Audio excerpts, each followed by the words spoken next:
This video is about my experience as a middle-aged man who found himself divorced about 10 years back, and how I went through the process of preparing myself to date. Now, my context, I just told you I got divorced about 10 years ago. It's an amicable divorce. No divorce is great, and I wouldn't wish it on my worst enemy. Our divorce, from my perspective, and I believe from hers, went as well as you possibly could expect.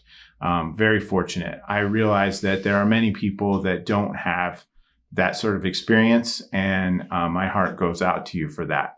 Well, what do you do then? Presuming that you don't wish to be alone for the rest of your life, what are you going to do to prepare yourself for this? And I'm going to just say, this reflects 10 years of me coming from a place where I had no idea what I was doing to more or less having an understanding of a range of things that were necessary for me growth-wise to get through.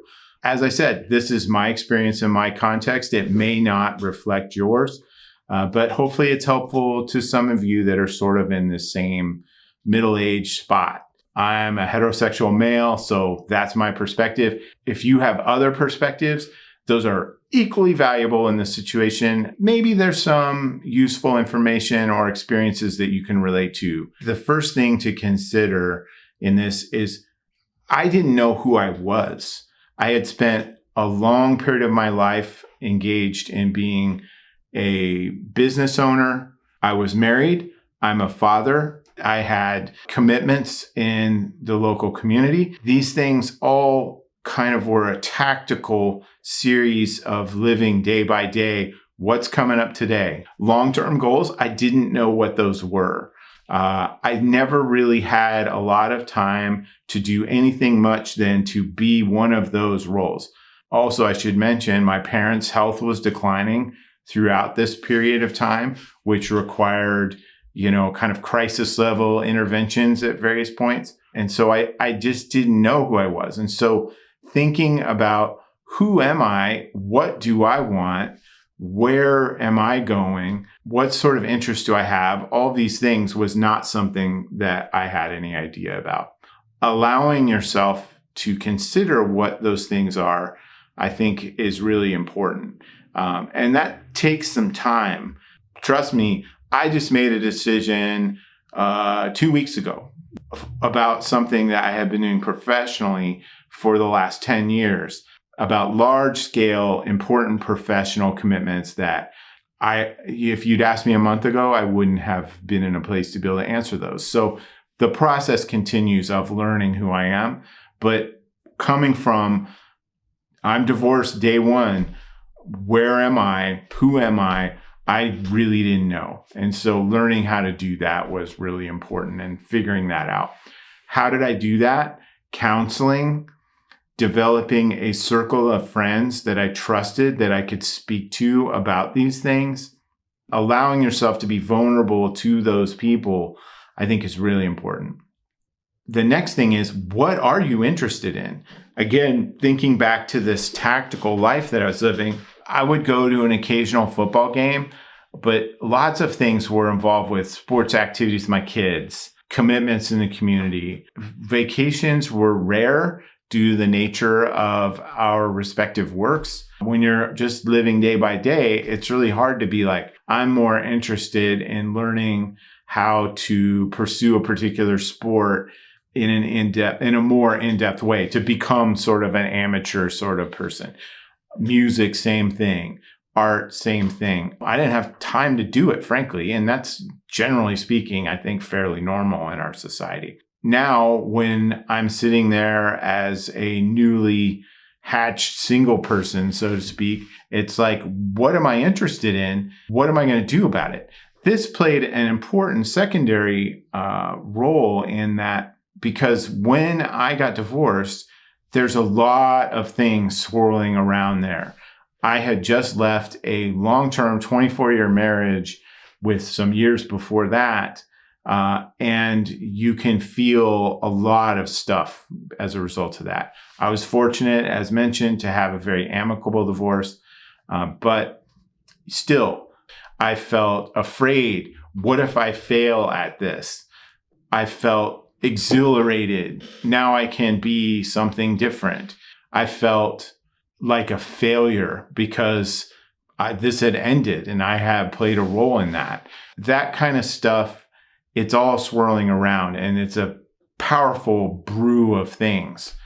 If I don't find some things to do that are interesting, productive, safe, and healthy, that's not good for my mental health. Learning what they were, trying some things out, liking some things, not liking some things, developing some skills was really important for me to be a more actualized person. So the next thing is to consider what makes you attractive.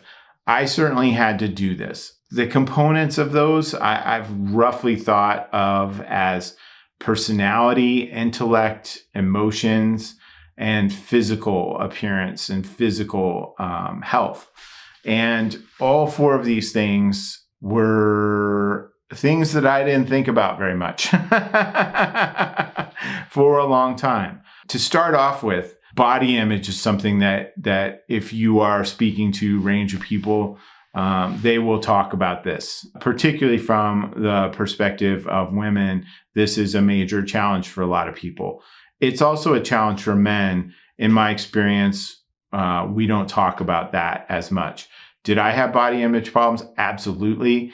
They cast back to old ideas and things from junior high and previous experiences that really put me in a place where I did not consider myself to be physically attractive.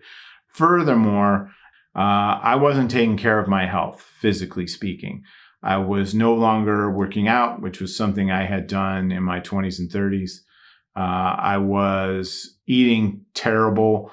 I had gained weight. I was under a lot of stress from actual real situations and then my own unconsciousness.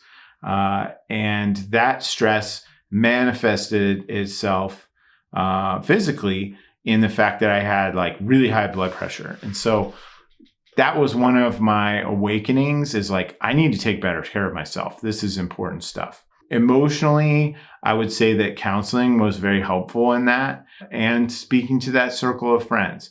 Intellectually, it was less of a problem. I've always been an intellectual at some level and did work in that capacity. So I was able to, really kind of be a little bit more effective there. Personality-wise, when you really don't have a lot of emotional depth, as I did not, and you've got some low self-esteem over, body image and physical things and stuff, then, what's your fallback?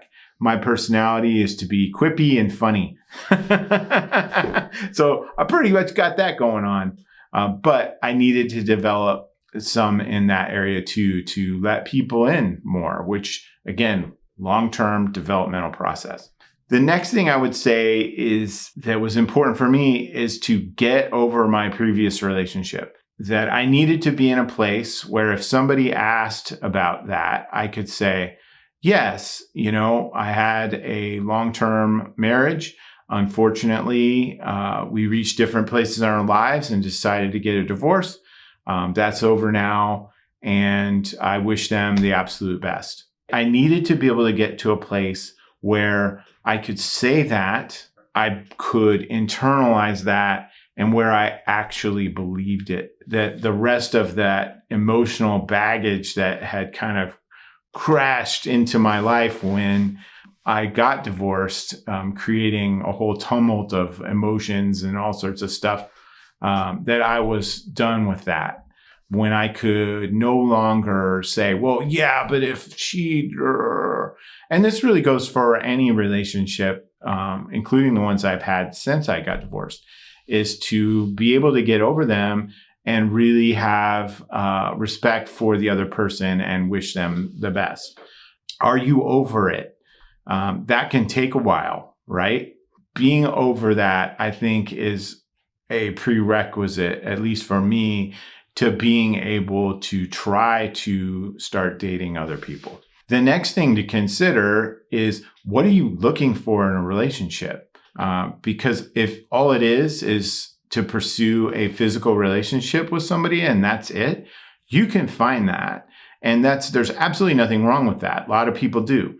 If, like me, you would prefer to have a relationship that is multifaceted and has some depth to it, you need to consider, like, what sort of person do I want to be around and to have in my life? One of the best pieces of advice that somebody shared with me on that front was that try to find someone to date who you would want your kids to be around. That's a pretty high standard, right? But it was great advice for me, and ultimately something that was realized in my life. That advice really kind of covers a lot of bases, right? Perhaps you have a political leaning that you would like to share with somebody. Perhaps you have some sort of creative outlet that you would like to share.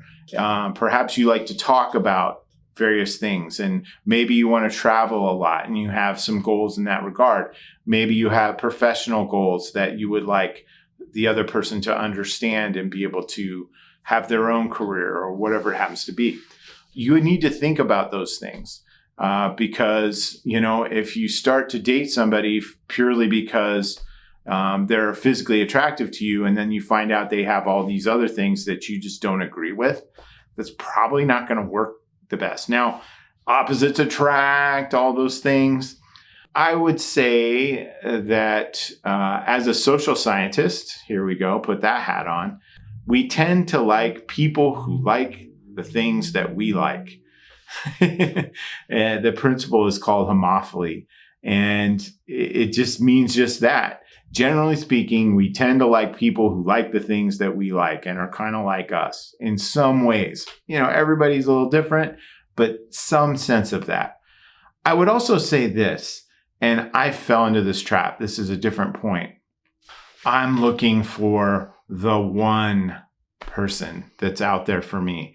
I think that this arises from very bizarre traditions in basically film and books and stories that we've heard, and even kids' books and things of the past, where this one love is out there for you somewhere. Really, it's nonsense.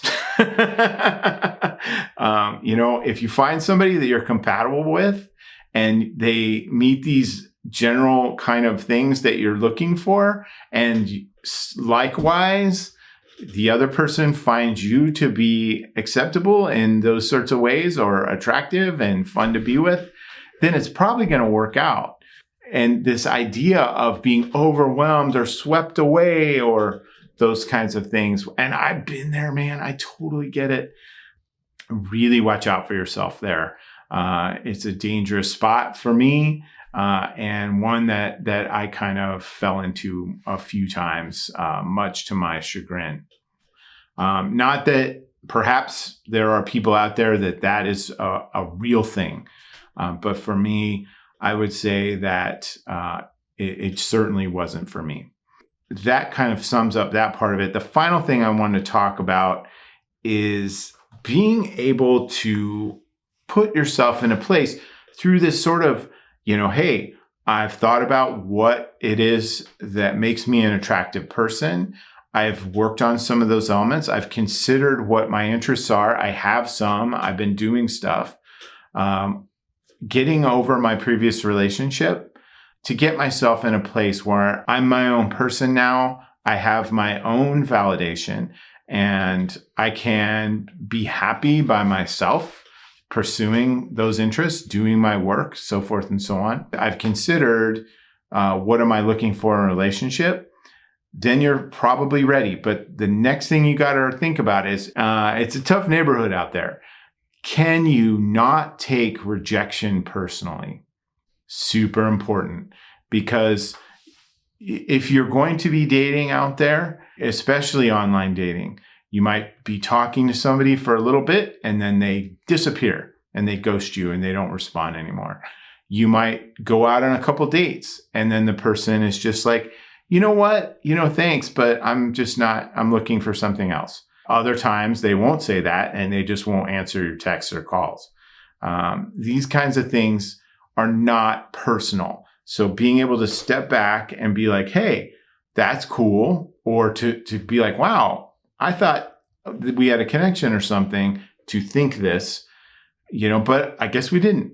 That's fine. And moving on from it. Now, those are lessons, perhaps there was something that I needed to reflect on about some of those situations, and there certainly were.